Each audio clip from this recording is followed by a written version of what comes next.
थोड़ी ही देर में हरियाणा कैबिनेट का विस्तार होगा। हरियाणा राजभवन में होगा विस्तार। ये बड़ी खबर आपको बता रहे हैं, जहां बस कुछ ही देर में कैबिनेट का विस्तार होना है।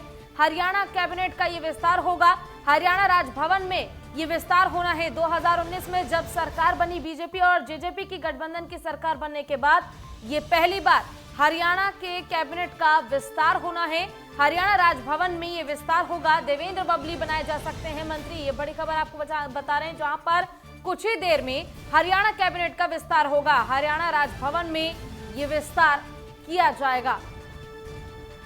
तो बीजेपी की तरफ से एक दावेदार, तो वहीं जेजेपी की तरफ से दूसरा दावेदार, दोनों को कैबिनेट में आज जगह मिल सकती है। आपको बताते चलें कि राजभवन में आज हरियाणा कैबिनेट का विस्तार होगा। इसकी जानकारी खुद मुख्यमंत्री दुष्यंत चौटाला ने दी थी और उसके बाद इंतजार सभी को इसी का कि जल्द ही हरियाणा कैबिनेट का विस्तार हो और जो दो सीटें, जो दो पद खाली हैं, उनको भरा जाए। ऐसे में देवेंद्र बबली, ये वो नाम जो जेजेपी की ओर से निकलकर सामने आ रहा है। तो वहीं डॉक्टर कमल गुप्ता का नाम भी लगातार सामने आ रहा है बीजेपी की ओर से। ज्यादा जानकारी के लिए हमारे साथ हमारी संवाददाता ईशा ठाकुर जुड़ चुकी है। ईशा, दो नामों पर संशय बना हुआ है, जहां एक तरफ डॉक्टर कमल गुप्ता तो वहीं दूसरी तरफ देवेंद्र बबली। इन दो नामों पर संशय लगातार बरकरार है, आपसे जानकारी चाहेंगे। देखिए, जो संशय लगातार बना हुआ था कि किसे दो मंत्री पद दिया जा सकता है, तो ऐसे में अब तस्वीर साफ हो चुकी है और मोहर लग चुकी है। डॉक्टर कमल गुप्ता के नाम पर, जो बीजेपी के हिसार से विधायक हैं, उन्हें बीजेपी के कोटे की तरफ से पद दिया जा रहा है मंत्रिमंडल में। और ऐसे में दूसरे नाम की अगर हम बात करें तो जेजेपी के विधायक जो टोहाना से हैं, देवेंद्र बबली, वो भी अपने परिवार के साथ राजभवन पहुंच चुके हैं और थोड़ी ही देर में वो भी शपथ लेंगे। तो ऐसे में ये दो नाम हैं जिनकी लगातार लंबे समय से चर्चा चल रही थी और जिस तरीके की अटकलें लग रही थी पिछले 2.25 सालों से कि आखिरकार किन्हें मंत्रिमंडल से बाहर का रास्ता दिखाया जा सकता है और किन्हें हरियाणा मंत्रिमंडल अगर विस्तार होता है तो किन्हें जगह मिलती है। तो ऐसे में अब जो अटकलें हैं वो उसमें विराम लग चुका है। कैबिनेट से बाहर का रास्ता किसी को नहीं दिखाया जाएगा।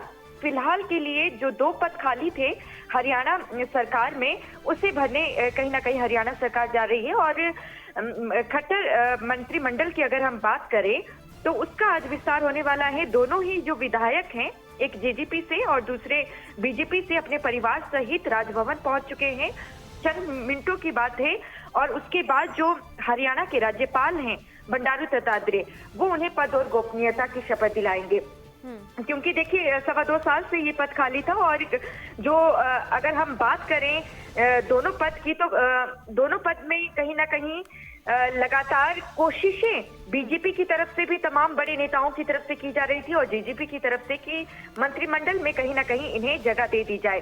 तस्वीर अब साफ हो चुकी है और ऐसे में अब देखना ये होगा कि दोनों मंत्री जिस तरीके से शपथ ले रहे हैं, तो ऐसे में उन्हें क्या क्या विभाग सौंपा आज शाम दिया जाता है। क्या उन्हें आज ही मंत्रिमंडल सौंप दिया जाएगा, माफ कीजिएगा, क्या उन्हें आज ही विभाग सौंप दिया जाएगा या नहीं, ये देखने वाली बात होगी। और क्या, क्योंकि जेजेपी के अगर विधायक देवेंद्र बबली की बात करें, पहली बार वो चुनाव जीतकर विधानसभा पहुंचे हैं। ऐसे में अब फिलहाल ये माना जा रहा है कि उनके 12 विभाग दुष्यंत चौटाला जो उप मुख्यमंत्री हैं और जेजेपी के नेता हैं, तो उन्हीं से कोई एक महकमा इन्हें दिया जा सकता है।